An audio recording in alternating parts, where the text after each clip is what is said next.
కృష్ణా జిల్లా నందివాడ మండలంలో దారుణం జరిగింది. 10 ఏళ్ల బాలుడు దారుణ హత్యకు గురయ్యాడు. పెద్దలింగాల గ్రామంలో ఇంట్లో నిద్రిస్తున్న నానమ్మ మనవడిపై గుర్తు తెలియని వ్యక్తులు దాడి చేశారు.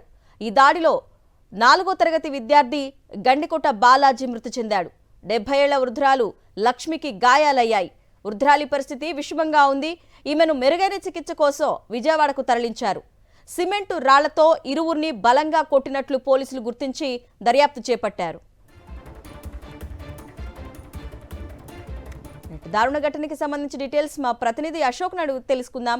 అశోక్, చెప్పండి, అసలు నానమ్మ మనవడిపై ఎవరు దాడి చేసినట్టు పోలీసులు అనుమానిస్తున్నారు?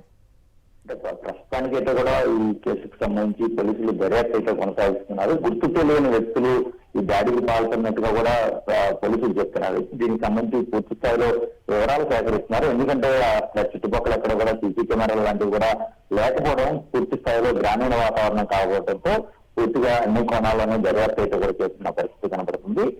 గత రాత్రి తన నాయనమ్మ దగ్గర ఇంట్లో కొడుకు ఎవరైతే బాలుడు ఉన్నారో నాయనంతో పాటు ఆయన ఇంట్లో నిద్రిస్తున్న సమయంలో కొందరు గుర్తు తెలియని వ్యక్తులు సిమెంట్ రాళ్లతో వారిని తీవ్రంగా దాడి చేశారు. ఈ దాడిలో 10 ఏళ్ల బాలుడు మృతి చెందిన పరిస్థితి. ఎవరైతే వృద్ధురాలు లక్ష్మి ఉన్నారో ఆమె తీవ్రంగా గాయాల పాలయ్యారు. ఆమెను మెరుగైన వైద్యం కోసం విజయవాడ తరలించారు. అక్కడ చికిత్స పొందుతున్న పరిస్థితి కనబడుతుంది.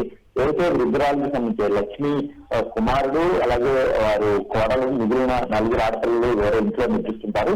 ఈ ఎవరైతే ఈ బాబు మాత్రం నాయనమ్మ ఇంట్లో నిద్రిస్తున్న సమయంలో ఈ ఘటన అయితే కూడా జరిగింది. దీనికి సంబంధించి ఎటువంటి ఆర్థిక లావాదేవీలకు సంబంధించి జరిగిన దాడి కూడా అనే కోణాల్లో కూడా ఆలోచిస్తున్నారు. కాకపోతే వారు పూర్తిగా గ్రామీణ ప్రాంతానికి సంబంధించిన వారు కాబట్టి అలాంటి అవకాశం లేదన్నది కూడా పోలీసులు చెప్తున్నారు. అయితే ఈ ఘటన ఎలా జరిగింది, ఎంత దారుణంగా సిమెంట్ రాళ్లతో మోదీ వారిని చంపాల్సిన అవసరం ఎవరికి వచ్చింది అన్న దాని మీద కూడా పూర్తి స్థాయిలో దర్యాప్తు అయితే కూడా చేస్తున్న పరిస్థితి కనబడుతుంది. కేవలం 10 ఏళ్ల బాలుని ఇంత కష్టంగా చంపడం పట్ల మాత్రం తీవ్రమైన సంచలనమైన విధంగానే చెప్పుకోవచ్చు. దీనికి సంబంధించి అన్ని కోణాలను పోలీసులు దర్యాప్తు అయితే కొనసాగిస్తున్నారు. Okay Ashok, thank you.